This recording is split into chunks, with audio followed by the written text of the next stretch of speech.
I got some motherfucking design on right now. Bring it down, bring it down, make it clap. I got 3 whole thoughts to the block. Bismillahirrahmanirrahim. Assalamualaikum warahmatullahi wabarakatuh. Saya Ali Akbar, mahasiswa dari Universitas Islam Negeri Dato Karama Palu. Pada kesempatan kali ini saya ingin membuat video untuk memenuhi tugas sejarah perkembangan ekonomi Islam. Saya akan membawakan kisah tentang Muawiyah bin Abu Sufyan. Muawiyah bin Abu Sufyan lahir di Mekah pada tahun 602 Masehi dan wafat pada tahun 680 Masehi. Muawiyah bin Abu Sufyan adalah salah satu penantang Islam, penantang keras Islam dan pemimpin Quraisy. Namun setelah peristiwa Fath al-Makkah, penaklukan Mekah, di mana Nabi Muhammad SAW dan kaum muslimin menduduki kota suci Mekah tersebut tanpa pertumpahan darah. Setelah itu Muawiyah memilih untuk mengikuti ajaran Nabi Allah Muhammad SAW dan juga menjadi sahabat Nabi. Muawiyah bin Abu Sufyan adalah pendiri dinasti Umayyah sekaligus khalifah pertama pada masa kepemerintahan dinasti Umayyah. Muawiyah bin Abu Sufyan adalah sepupu dari Utsman bin Affan. Pada masa kekhalifahan Utsman bin Affan, Utsman bin Affan mengangkat Muawiyah menjadi gubernur di negeri Syam dan kemudian menjadi khalifah pada tahun 661 Masehi atau setelah meninggalnya Ali bin Abi Thalib. Berdirinya dinasti Umayyah menandai peralihan dari Khalifah Rasyidin ke dinasti Umayyah.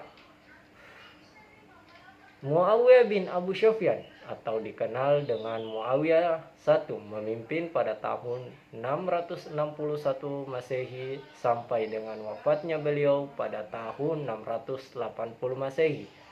Sedangkan dinasti Umayyah sendiri berlangsung pada tahun 661 Masehi sampai 750 Masehi. Pada masa pemerintahannya, Muawiyah bin Abu Sufyan terdapat beberapa peristiwa penting. Beliau membangun ibu kota Damaskus. Pemerintahan beliau ditandai dengan penyebaran wilayah kekuasaan dan Damaskus menjadi pusat kekuatan politik dan budaya. Muawiyah juga terkenal dengan kebijakan administratif yang efektif dan peningkatan ekonomi di bawah pemerintahannya.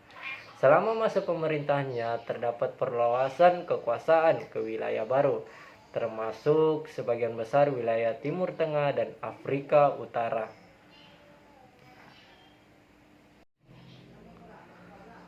Namun, pemerintahannya juga diwarnai dengan konflik dan ketegangan politik, terutama dalam hubungan dengan para pengikut Ali bin Abi Thalib atau kita sudah kenal sekarang, yaitu penganut Syiah. Pertempuran Siffin merupakan salah satu konflik signifikan antara pasukan Muawiyah dan pasukan Syiah. Konflik berakhir tersebut akibatnya menimbulkan perpecahan di kalangan umat Islam. 4 aspek yang akan saya jelaskan. Yang pertama, pembangunan infrastruktur. Muawiyah mendukung proyek-proyek infrastruktur seperti pembangunan jaringan jalanan dan bendungan.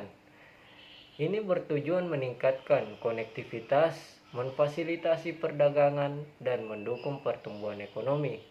Yang kedua, sistem perpajakan.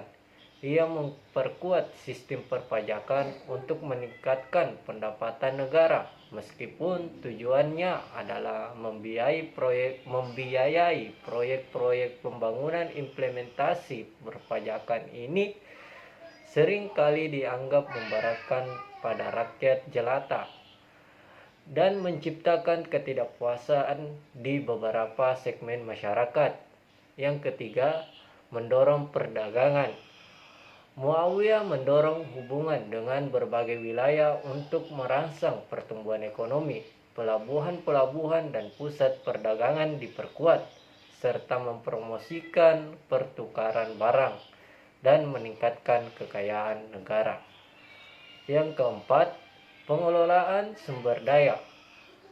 Ia memanfaatkan sumber daya ekonomi secara efisien, terutama melalui eksploitasi sumber daya pertanian dan pertambangan.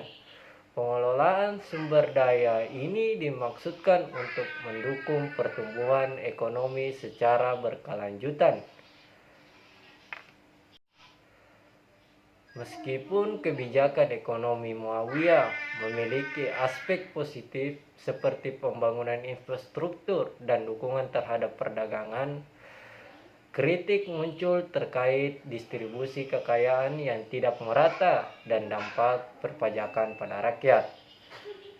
Itulah pemikiran ekonomi dari Muawiyah yang bisa saya jelaskan. Muawiyah meninggal pada tahun 680 Masehi dan masa kekhalifahan dilanjutkan oleh putranya yaitu Yazid. Ya, itulah yang bisa saya sampaikan dalam video ini.